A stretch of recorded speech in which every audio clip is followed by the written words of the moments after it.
Hola, muy buenos días. Les damos la bienvenida a todos los televidentes de CTV y a quienes nos sintonizan en este momento con nuestro programa Tu Médico en Línea y nuestra sección Salud Mental Positiva.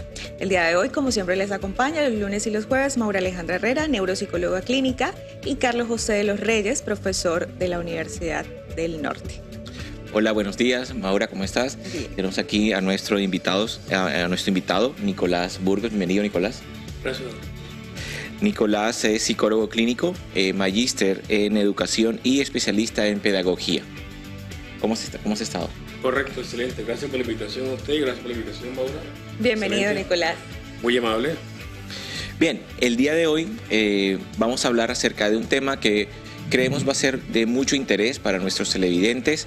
En algunas ocasiones hay muchas cosas que nos gustan, cosas que nos divierten hacer y que hacemos normalmente de forma muy frecuente. Por ejemplo, a mí me gusta ver comedias o series por internet. Por ejemplo, a Alejandra le gusta cantar, le gusta el baile también. Sin embargo, cuando sucede o cuando pasa que hay alguna dificultad, por ejemplo, cuando hay un exceso de esa dificultad, cuando hay un exceso en esa actividad, empieza a haber dificultades. Entonces, ¿cuándo empieza a ser, digamos, perjudicial? ¿Cuándo empieza a afectar mi día a día esa realización de las actividades? Ese es el tema que vamos a hablar el día de hoy, que son las adicciones. Por eso está aquí nuestro invitado, Nicolás. Gracias de nuevo. Nicolás, efectivamente, a nuestros televidentes el día de hoy les interesa este tema que vamos a abordar acerca de las adicciones, del alcoholismo y de otras adicciones, y cuál sería la mejor manera a través de la terapia para poder tratar esta temática. Sí, gracias. Es un tema bastante interesante. Siempre tiene rating en todos los tiempos. Siempre ha habido problemas con el alcoholismo, con las drogas y otras adicciones contemporáneas que están aún vigentes. Hoy por hoy encontramos una serie de consumidores activos. Sumado a eso, como decía usted ahorita, una cosa es tomar para divertirse, para compartir, y otra cosa es que el trago se tome a la persona. Entonces, coloquialmente, la frase estoy tomando, o voy a vacilármela con una botella o 5 botellas o 3 botellas de cerveza de X marcas, y resulta que al final termina esta persona siendo tomada por el alcohol. El alcohol se lo toma, o la adicción se toma a la persona, hasta el punto que los términos son bastante significativos, como por ejemplo el tomar y estar tomado. La palabra tomado es tomado por el alcohol, y en caso de las drogas, estar trabado, o sea, la traba como algo que no funciona, algo que obstaculiza el buen funcionamiento de la persona o del sujeto. Entonces, ¿cuándo se vuelve adicción? Cuando se parte inicialmente de una diversión, de una forma de compartir en familia o en sociedad, en comunidad, y otra es cuando ya el mismo cuerpo, la misma dependencia física y la dependencia psicológica hace que la persona consuma sin tener motivo alguno al respecto. Entonces ya toma solo y en cualquier momento, y ya queda gozoso, queda atrapado en un goce y no puede salir de ahí. O sea que es importante entonces diferenciar, Nicolás, simplemente el tomar socialmente, ¿verdad? El tener, por ejemplo, para compartir con una ocasión, celebrar una ocasión. ¿En qué momento deja de ser como algo social? Es cuando empieza ya a haber algo incluso fisiológico, pero eso nos lleva un poco a sobre las adicciones en general, ¿no? Porque el alcoholismo es una adicción también.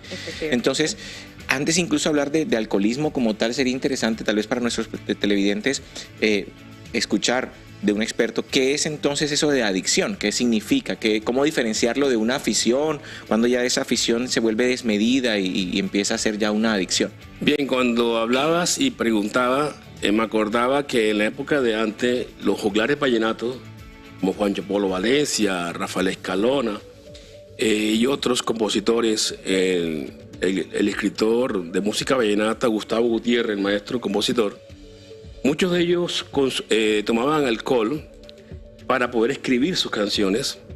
Y otra cosa es que a veces se iban, como llamaban ellos, de lo que hoy en día uno entiende como correría. Ellos decían correduría. No, se fue de correduría. Entonces, en ese sentido, cuando ya el trago o el alcohol viene a tomarse el sujeto, como dije ahorita, la persona pasa de la diversión, del placer al displacer. Es decir, ya el trago ya ha hecho en la persona unos estragos en donde el sujeto o la adicción hace que la persona se quede en un goce, se queda atrapado, no sabe cómo salir de ahí, no sabe parar, no sabe poner el límite. Entonces cuando ya el trago sigue, y es cuando el sujeto se enlaguna. De hecho, la laguna es el primer indicio de alcoholismo y muchas personas desconocen eso. Hay gente que tolera mucho el trago y se sienten orgullosos y contentos porque toleran trago y aguantan trago. Y a los que no aguantamos trago, nos dicen guarapero, en términos muy coloquiales. Sí. En mi época le decían guarapero, creo que ese es moderno ya. Entonces, en ese sentido, es mejor ser guarapero, no aguantar trago, porque me demuestra que no tengo tolerancia al alcohol. Esas personas que tienen tolerancia al alcohol son las que consumen o ingieren alcohol hasta el punto en que se le borró el cassette. Ya la laguna es una forma en que se le borró el cassette, ya la persona allí no se cuenta como sujeto, ya no es sujeto. Quiere decir que la persona ya está gobernada por el alcohol o está gobernada por las drogas. Ahí es cuando hablamos de adicción. La persona se vuelve esclavo de la sustancia etílica o se vuelve esclavo de la sustancia cannabis, que en este caso sería tetrahidrocannabinol, por decir algunas de las sustancias que hoy por hoy son más conocidas. Ok, entonces algo interesante también que has mencionado, Nicolás, justamente tiene que ver con diferentes factores, ¿no? Hay un primer factor relacionado con la adicción como tal y es un factor fisiológico, ¿no? El mismo cuerpo se acostumbra, incluso el término técnico seguramente será habituar, se habitúa a la sustancia y por tanto para poder conseguir eso que lograba con la sustancia necesita aún mayor dosis, que es lo que dicen, bueno, es que yo aguanto muchísimo licor porque yo no me emborracho inmediatamente, porque ya mi cuerpo fisiológicamente está habituado, ya se ha acostumbrado a la ingesta de alcohol y es necesario subir otro nivel. Pero hay un aspecto también psicológico. ¿Cómo es esa adicción o cómo es esa necesidad también psicológica? Porque ya la fisiológica se entiende a partir de que el cuerpo se acostumbra a recibir cierta sustancia y produce esa necesidad. Pero psicológicamente, ¿cómo es ese aspecto? Gracias. Creo que no sería mejor entrevista que sea dada por un psicólogo también y experto, porque apuntas a la pregunta indicada y me das cuerda, como diría uno coloquialmente acá. Voy a hablarlo de dos maneras. Desde lo que dice Alcohólicos Anónimos y Narcóticos Anónimos y lo que dice la literatura psicoanalítica, que es el enfoque que yo manejo hasta el momento. Entonces, desde la postura de Alcohólicos Anónimos, ellos tienen un saber, y un saber que tiene ya alrededor más de casi 100 años, Alcohólicos Anónimos, si no es que ya no los tienen. Alcohólicos Anónimos fue creado por dos personajes, Bill y Bob. Uno era médico y otro era corredor de bolsa. Eran tipos que se vieron a la tarea de dar cuenta de que en ellos había una sustancia y que su sistema nervioso central del adicto alcohólico o adicto a las adicciones o a cualquier otra adicción, el sistema nervioso central de un adicto no funciona igual como funciona de una persona que no sea propensa ni vulnerable, o sea, que no tenga herencia. Porque ya hoy en día se habla de que hay cierta predisposición genética para el consumo del alcohol y el consumo de otras drogas, para caer en algún tipo de adicción. Entonces esa sería una de las causas a nivel biológico, a nivel orgánico. O sea, hay una parte genética, un compromiso allí. Se dice que a nivel de los neurotransmisores, usted maneja mejor que yo esa parte, de los neurotransmisores, el potencial de acción, la sinapsis no es igual. Entonces requieren de una sustancia que ayude a que bioquímicamente hablando y eléctricamente hablando se pueda dar el bienestar de un sujeto sin necesidad de sustancias de ninguna clase. Que personas que no consumen o que no son adictos no requieren de esa sustancia, sino que el mismo cuerpo la puede producir a través de pronto de la parte espiritual, de la lectura, del deporte. El deporte genera mucha adrenalina, mucha serotonina, adrenalina, endorfina, en fin. Ya a nivel psicoanalítico, que es otra postura, allá se habla de la falta, del vacío, de la necesidad que tiene el ser humano de siempre sentirse completo o completado. Esa necesidad que hace que el ser humano busque un sentido, una razón de ser, algo que lo motive a estar en la vida, conectado con la vida. Y eso lo consigue a través de muchas razones o de muchas cosas. No tiene que ser una sustancia, puede ser el amor, puede ser el deporte, puede ser el estudio, la investigación, el arte, la literatura. O sea, una persona que se vuelve funcional y no necesita de tener que buscar sustancias externas para poder cumplir eso que se requiere, que es tener una razón de ser en la vida. Entonces, en ese sentido, en el psicoanálisis se habla de goce. O sea, Freud hablaba de más allá del principio del placer, que sería el displacer. O sea, pasamos del placer al displacer. ¿Por qué displacer? Porque ya es algo que no hace beneficio alguno, ni social ni personalmente, sino que ya lo que viene haciendo es estragos en el sujeto. Su vida se vuelve ingobernable, pierde el empleo, pierde la familia, cuando toca fondo. En términos de Alcohólicos Anónimos sería tocar fondo. Y ahí es cuando posiblemente él pueda estar apto para entrar a la comunidad terapéutica de Alcohólicos Anónimos o buscar posiblemente ayuda psiquiátrica, ayuda psicológica o ayuda psicoanalítica. Eso depende ya de cada quien. Sí, es importante tal vez aclarar este programa, como sabes, Nicolás. La idea es dar respuestas a situaciones reales que vivimos en el día a día y creo que el tema se presta mucho. Por ejemplo, hay cosas que quiero rescatar de lo que has mencionado. La primera es que si bien existe una carga de herencia, ¿sí? Evidentemente muchos de los aspectos, alteraciones de cualquier tipo pueden ser heredadas de cierta forma, pero siempre se habla de predisposición o un factor de riesgo. Eso implica entonces que no necesariamente si mis padres, mis familiares han tenido problemas de alcoholismo o de adicción a las drogas, eso no quiere decir que yo necesariamente las tenga que tener, sino que es un factor de riesgo, pero ¿qué cosas protectoras o qué factores protectores puede haber para que entonces en mi familia no se siga perpetuando esa? Porque al fin y al cabo nosotros como seres humanos somos una parte de herencia, pero hay muchos aspectos, la mayoría en realidad del desarrollo, que están relacionados con el ambiente. Bien, siendo un poquito arrogante, en mis 31 años de experiencia como clínico, he encontrado que la gran mayoría de hijos de padres adictos o nietos de abuelos adictos al alcohol y a otras drogas tienen alta vulnerabilidad o predisposición a que desarrollen alguna adicción. Alcohólicos Anónimos habla de 4 características que llaman defectos de carácter para detectar cuándo una persona puede tener vulnerabilidad para ser alcohólico o adicto. Primera, intolerancia. Segundo, manipulación. Tercero, deshonestidad. Y por último sería la irritabilidad. Entonces, con que tenga 2, ya tiene alta probabilidad de tener la vulnerabilidad para ser un adicto, o sea, al alcohol o otras drogas. Alcohólicos Anónimos habla de adicto seco, aquella persona que no consume sustancias, no consume alcohol, pero tiene comportamiento de adicto. Es deshonesto, es manipulador, intolerante e irritable. Eso por un lado.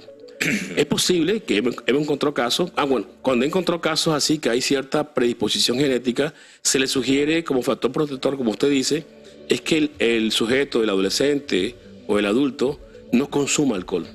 Okay. Porque es como dice Alcohólicos Anónimos, es como si tuviera gasolina en el cuerpo, tiene que evitar todo lo que sea fuego, candela, porque se prende. Entonces, en ese sentido puede parecer muy extremista, pero es una forma de encontrar una forma de prevención. La otra forma de prevención como factor protector es que sea más sociable, que sea más expresivo, que maneje las emociones, porque Alcohólicos Anónimos habla de que los adictos o los alcohólicos tienen dificultades para expresar los afectos, las emociones y los afectos de manera consciente, de manera responsable. Siempre son muy callados, muy ermitaños. Entonces con el alcohol o con las drogas es que se transforman y se vuelven más efusivos, más emotivos.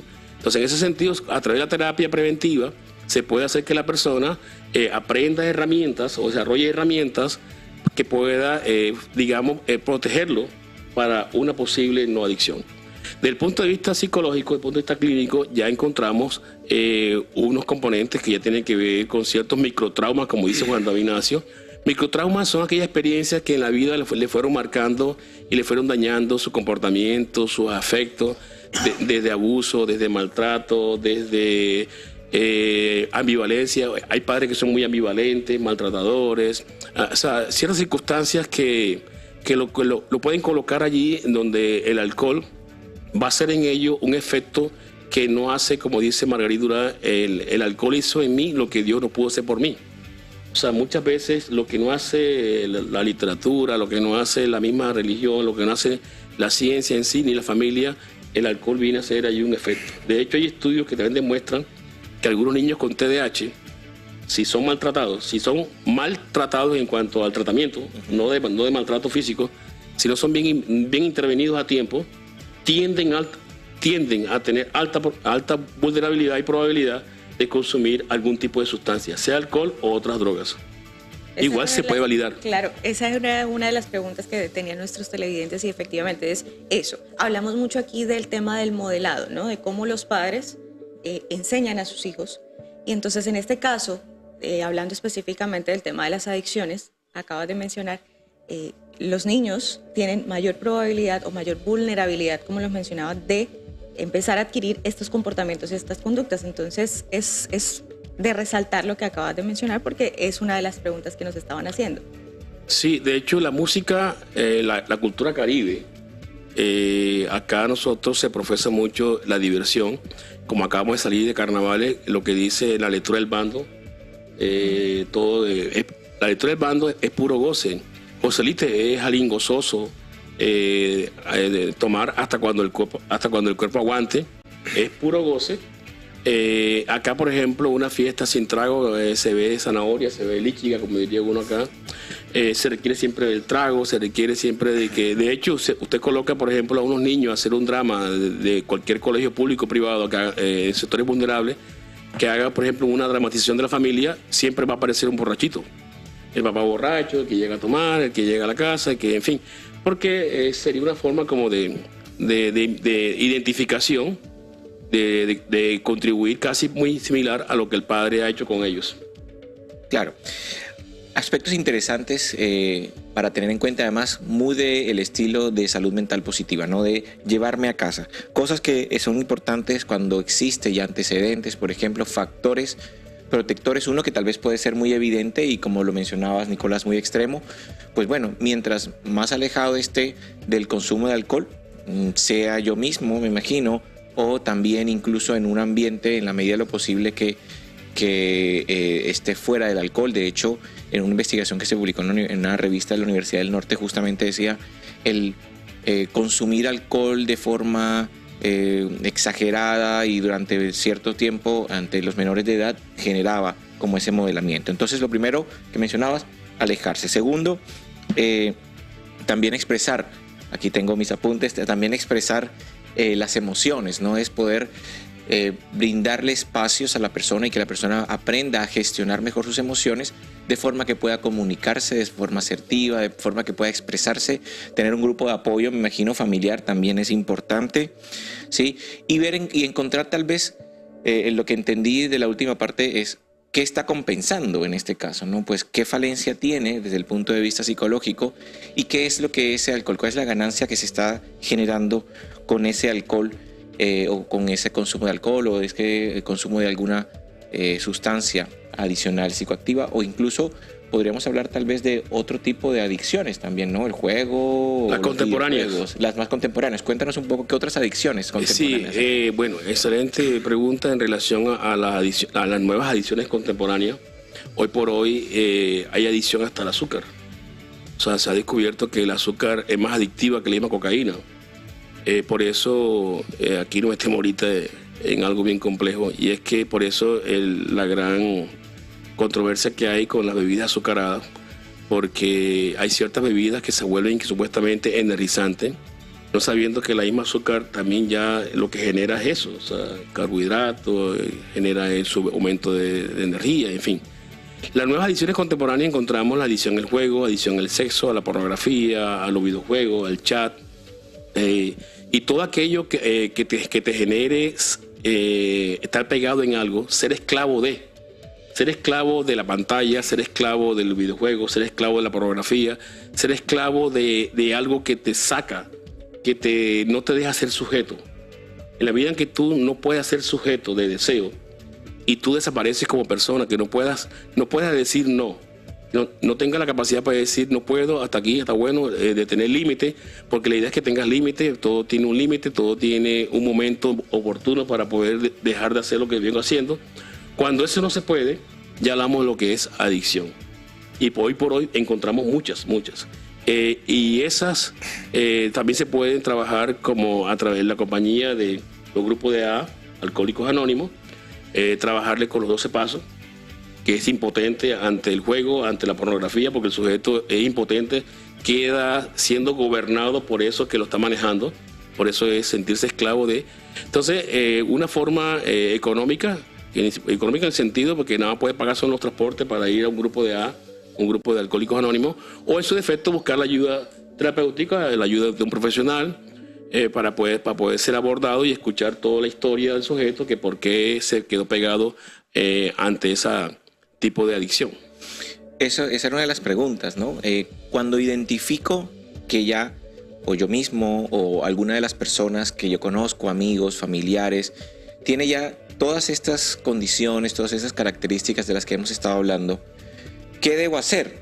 ¿Cómo puedo empezar a hablar del tema? ¿Cómo puedo tal vez hacer que haga ese insight?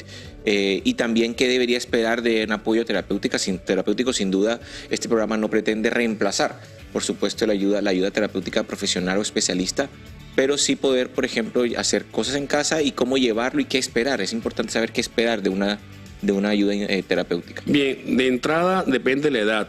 Entre más joven es el sujeto que está siendo tomado por el alcohol o otras drogas, entre más joven es, más arrogante suelen ser en el comportamiento. Supuestamente ellos controlan, ellos dominan la sustancia supuestamente. Por eso deciden que ellos solamente se toman X trago o X tabaco de marihuana y así, pero que ellos lo manejan. Casi todos manejan las mismas características. A mí me llama la atención que Alcohólicos Anónimos no es una ciencia ni es disciplina, pero tiene un saber bien interesante que lo que ellos dicen se cumple y se valida en lo que uno ve en el 1 por 1, del caso por caso, en los pacientes alcohólicos y los pacientes adictos. Se cumple con lo que dice. Son arrogantes, entre más temprano es la persona consumiendo, muestra arrogancia. Segundo, cuando se muestra esa arrogancia hay que llevarlo a los grupos para que por lo menos escuchen la versión de otros testimonios de sujetos que ya pasaron por ahí y que ya pasaron por esa edad, que también fueron arrogantes, para que den cuenta como sería algo de espejo. Como se identifiquen. Se identifiquen como una forma de espejo. Por eso yo menciono mucho acá los Alcohólicos Anónimos, porque ese saber es bien interesante en un primer momento para que el sujeto pueda concientizarse. O cuando el sujeto no se concientiza, gracias. Me trabó la lengua, hablando de traba. Entonces acá encontramos también que muchas veces las familias hay que agarrarla. Si él no va, llevamos a la familia, vamos a atender a la familia. O por lo menos quién es el que le está manejando la sustancia, quién es el que le da el dinero, quién es el que le refuerza o le sostiene o le fortalece la sustancia o el consumo. Entonces con él hay que trabajar inicialmente. Se detecta, se trabaja con él para demostrarle lo que está pasando con el sujeto y lo que él está haciendo para que él siga consumiendo. Cuando ya se logra eso, ya sea con la esposa, los familiares, la gente más cercana, es cuando ya lo vamos a traer a él. Y hay que concientizarlo, ayudarlo, apoyarlo. Suena como un poco de convencerlo y a veces hasta manipularlo. O sea, usar la misma herramienta que él usa para manipular a la familia, también hay que medirlo ahí con la misma manipulación. Por ejemplo, si no entras a tratamiento, no vas a tener más el carro, no vas a tener más cierta ayuda. Si no entras al tratamiento, aquí no vas a tener más a tu novia. Siempre se la lleva a la casa, un ejemplo. Siempre buscando formas de poder controlarlo. Y que por lo menos pruebe siquiera un mes en terapia o en tratamiento, siquiera un mes. Después de ese mes vemos qué pasa y ahí vamos de un mes a mes, como dice Alcohólicos Anónimos, solo por hoy no voy a consumir, solo por hoy no voy a decir groserías, solo por hoy voy a portar bien. Entonces, solo por hoy siempre tratando de que pueda ir adquiriendo disciplina. Porque se dice que el alcohólico y el adicto carece, no tiene disciplina y no tiene buena voluntad. Entonces, esto no es de fuerza de voluntad, esto es de buena voluntad. Que el sujeto adquiera buena voluntad y eso se adquiere con disciplina. Ok, interesante. En este sentido, desde el punto de vista de las neurociencias, que es lo que Alejandra y yo manejamos, lo que se observa, por ejemplo, en el caso de las adicciones es una falta de autocontrol, de autorregulación. Cuando yo obtengo un bienestar o una ganancia incluso química, que es lo que mencionabas antes, Nicolás, una ganancia química y siento placer, por ejemplo, o satisfago alguna de las necesidades que tal vez no están satisfechas en otros contextos, empiezo a perder el control porque empiezo, como dices tú, a volverme esclavo de aquella sustancia, de aquella sensación que me gusta sentir en cada momento y que necesito sentir y que fisiológicamente cada vez más mi cuerpo me lo pide. Pero cuando esa parte de nuestro cerebro, que en particular se llama la corteza prefrontal, por ejemplo, pierde el control y entonces ya no es capaz de hacerlo, lo que mencionas un poco es establecer algo que se llama contingencias. Como tú no puedes tomar el control, entonces otra persona, un familiar, un terapeuta, un amigo, toma el control de la situación y hace que eso que no puedes controlar sea controlado por otra persona. ¿Por qué? Porque en este momento no estás en capacidad. Es un poco, creo que lo que... Excelente resumen y abstracción interesante, porque así funciona la comunidad terapéutica. La comunidad terapéutica, cuando alguien entra a un grupo, ingresa a una comunidad terapéutica, conozco de ahí algo interesante, le quitan el uso del pantalón largo, lo llevan a pantalón corto. Trabajan con el modelo de Erickson. Entonces lo llevan a trabajar todas las etapas, o a trabajar, sí, a ver en dónde hay ciertas falencias en ciertas etapas.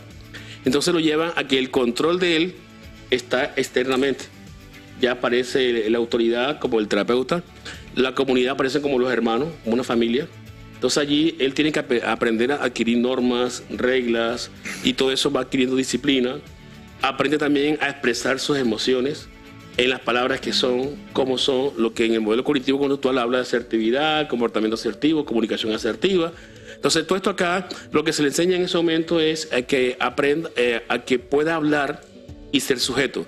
El psicoanálisis sería así: un sujeto que hasta ahora no era sujeto, sino que era una persona tomada por algo, y allí era por eso adicción. Ahora se vuelve sujeto en la medida en que puede expresar sus emociones, que puede decir su dolor, su malestar, su tragedia, yo le llamo todos sus virus, que es lo que tiene en la cabeza. Vamos a meter una formateada, limpiando los virus, para que este sujeto pueda ser mejor persona, pueda expresar mejor sus sentimientos, sus emociones, puede engancharse a nivel laboral, porque muchas veces tiene dificultades a nivel laboral, porque tiene fallas con la figura de autoridad. Todo lo que sea para él norma, autoridad y regla, para ellos eso es un problema. Se vuelve desafiante. De hecho, cuando íbamos a la cárcel a través de una institución pública acá, encontraba, y es como para investigar, por qué muchos de los que estaban allí internos, además de ser adictos a las drogas, eran delincuentes. Y cuando yo leo la historia de ellos a nivel, digo leerla en el sentido en que lo escucho en el 1 por 1 a nivel grupal, leo que ellos cuando niños tuvieron lo que en el modelo de psicología sería TDAH, con hiperactividad. ¿Sí? Muchos de ellos requerían ser tratados, pero como eran de familias muy vulnerables, con falencias afectivas y económicas, no pudieron ser atendidos. ¿Qué hacían ellos? Consumían sustancias. La sustancia los lograba equilibrar, neutralizar, y los ayudaba, los anestesiaba para poder cumplir sus objetivos como delincuentes. Primero eran conducta disocial, porque no llegaban a la mayoría de edad. Conducta disocial. Cuando ya tuvieron 18 años, ya fue conducta antisocial, entonces ya los robos también fueron aumentando, los crímenes fueron aumentando, entonces, pero muchos de ellos, además de la adicción, tenían otro trastorno, o sea que tenían doble diagnóstico, pero que desafortunadamente no fueron bien leídos, ni en el colegio, ni por la familia, ni por el Estado, y por eso están donde están. Ok, es interesante también esto que mencionas de la evolución. Sin duda hemos estado hablando sobre todo del adulto, ¿no? Es donde ya hay una expresión, obviamente, la parte de alcoholismo y de sustancias psicoactivas en términos de adicción se da principalmente en los adultos. Pero ahora hemos estado hablando, por ejemplo, de las tecnologías modernas y cómo muchas poblaciones, ya no solo población adulta, tienen acceso a estas tecnologías o a este nuevo tipo de posibilidades que también crean adicción, por ejemplo, los dispositivos electrónicos, los videojuegos y todo esto, que entonces también vuelca la mirada un poco hacia la población infantil, de cómo la población infantil, que además considerando que tienen un cerebro que está en desarrollo, que todavía tienen un aún peor control del comportamiento y de la autorregulación, entonces es muy probable que también nuestros niños están siendo, están teniendo ya conductas de adicción y tienen estas características. Por eso quería preguntar un poco qué conoces sobre la adicción y también, sobre todo en los niños, cómo podemos trabajar esas conductas adictivas. Y no se puede hablar de una adicción específica, aunque en algunos casos es probable que sí. Probablemente no al alcohol, probablemente no a las drogas, es en el mejor de los casos, ¿verdad? Pero probablemente sí a tecnologías, videojuegos o a pornografía, por ejemplo. Son cosas que se van viendo y que es el mismo patrón, ¿no?, de otras adicciones, pero en este caso de un cerebro que todavía está en desarrollo y que todavía tiene una pobre regulación. Claro, Carlos y Nicolás, de hecho, esa es una de las consultas que más nos hacen, ¿no? Sí, ya hemos identificado que en el adulto es más fácil trabajar estos temas, pero ahora que tú mencionabas acerca de las nuevas adicciones o de las adicciones contemporáneas, mencionabas eso, de cómo los niños, incluso yo creo que a nuestros televidentes les ha quedado la curiosidad de que al azúcar, o sea, todas estas pequeñas cosas, lo que tú mencionas de los dispositivos tecnológicos, las redes sociales, pero que genera la curiosidad también que hasta el azúcar genera adicción. Entonces, todo esto, ¿cómo lo abordamos desde la casa? ¿Cómo las mamitas que están en este momento viendo el programa pueden abordar esto con sus niños? Sí, aquí es donde la ciencia, la disciplina, en este caso la psicología clínica, la psicología en sí, hasta el enfoque también psicosocial, o la mirada psicosocial, la misma psiquiatría, pueden en este momento desarrollar investigaciones para poder encontrar lo siguiente, o validar lo siguiente. Hoy por hoy encontramos que una madre, para quitarse al niño de encima y pueda comer o pueda hacer los oficios en casa, como diría alguien, o labores de casa, le entrega un celular o le entrega un equipo tecnológico para que él se entretenga. En ese entretenimiento, el niño o la niña, ya sea infante, sea puber o adolescente, muchos de ellos quedan pegados porque aquí no hay reflejo de la otra mirada de quien me observa. Es decir, yo estoy mirando la pantalla y me quedo pegado en la pantalla, pero esa pantalla a mí no me mira. Cosa que sí pasa mucho con la contribución de lo social. En lo social, yo estoy con ustedes acá hablando y yo lo miro a ustedes y me dijeron que mirara a la cámara, pero yo me siento más cómodo mirándolo a usted para yo reafirmarme, porque allá no me reafirma. Okay. Ya, allá no me reafirma, entonces como usted sí me reafirma, entonces igual pasa también con el niño. El niño se queda pegado en la pantalla, y ahí queda en el goce. Y ese goce no puede reflejar la mirada porque el niño allí no es mirado, él es el que observa.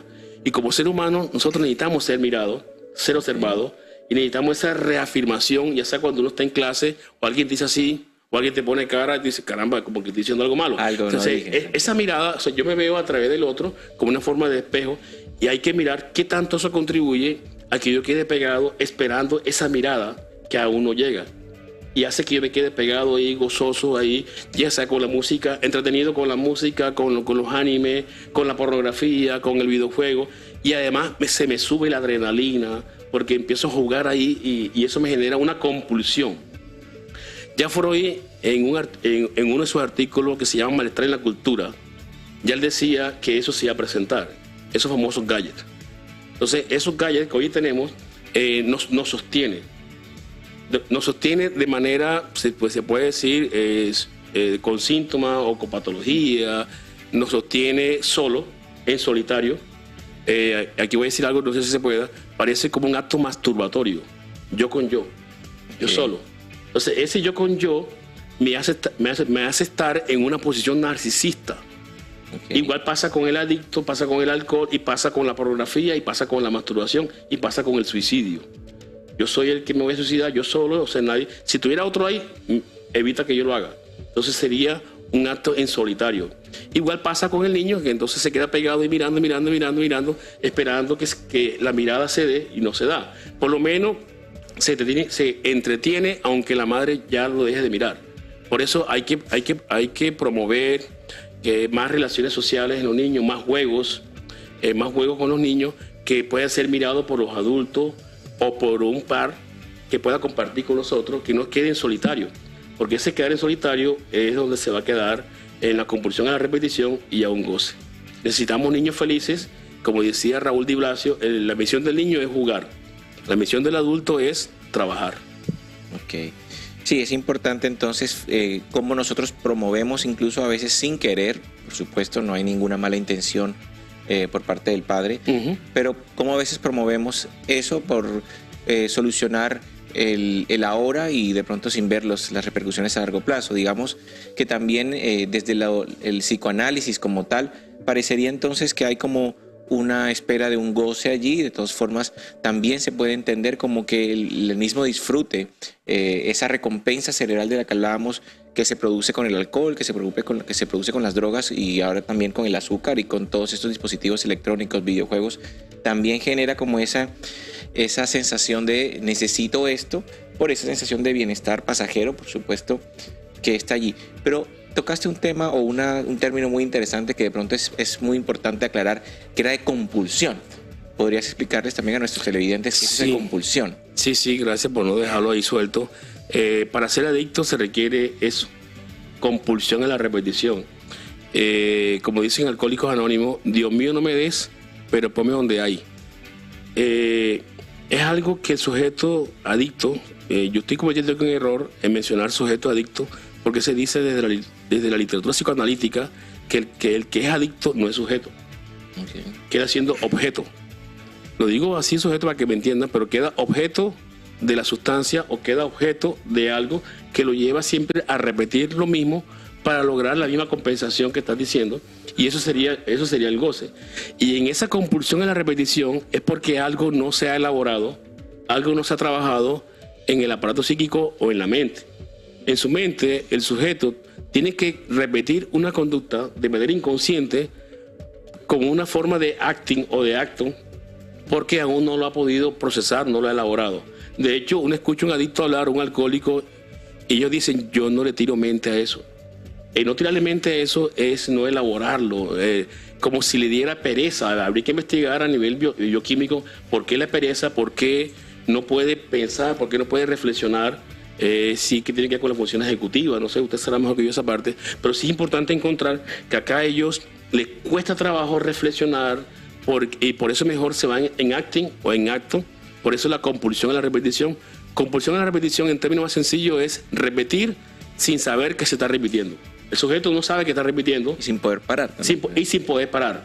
Por eso acá el poder parar es que les cuesta trabajo. De allí la compulsión a la repetición. Ellos pueden parar es cuando hay un otro que los controla. Llámese institución psiquiátrica, llámese institución como comunidad terapéutica o llámese el mismo psicólogo. ¿Sí? Ok, esos son datos importantes, compulsiones y comportamientos que no puedo parar de hacer, a pesar de que incluso conscientemente diría, esto puede no estar tan bien, o incluso puedo pensar, yo puedo controlarlo, ¿no? De hecho, disculpa, por eso la azúcar es adictiva, porque igual que las drogas, igual que el alcohol, sabemos que hace daño. El adicto al alcohol y a las drogas sabe que eso hace daño. Sin embargo, no sabe cómo dejarlo. Como digo, saber no es de conocimiento teórico, sino saber es dentro de él el para qué la consume. Él desconoce cuáles son sus problemas internos, sus conflictos o sus enredos en su cabeza, que él no entiende por qué consume. Él sabe que hace daño, tiene conocimiento de eso, pero no sabe a ciencia cierta qué es lo que lo lleva a repetir esa conducta adictiva. Por eso el azúcar, el que le gusta el azúcar, le dan algo simple o desabrigo, es como si le diera un purgante. Sí, no. Sí, arruga la cara. Uy, qué feo, arruga la cara. Es más, y te puedes aventar la madre. ¿Ya? ¿Por qué? Porque supuestamente, o sea, para ya él sentir el azúcar es sentir el sabor. Es como la sal también. Entonces acá el azúcar, el sujeto cuando tú le das eso, no se siente acomodado en el sabor. ¿Ya? Y sumado a eso, la compulsión de querer lo más dulce. Y sabe que el azúcar hace daño. Por eso que el diabético también tiene esa dificultad. O sea, también se puede diseñar un programa para hipertensos y diabéticos que ellos son conscientes de que tienen una enfermedad que es controlable, pero no saben qué es lo que lo lleva dentro de ellos a recaer. Es con ciertos alimentos que le hacen daño. El por qué no puede parar. Ahí donde aparece la compulsión de la repetición. Claro. Es algo inconsciente. Es un saber que no se sabe. Ok.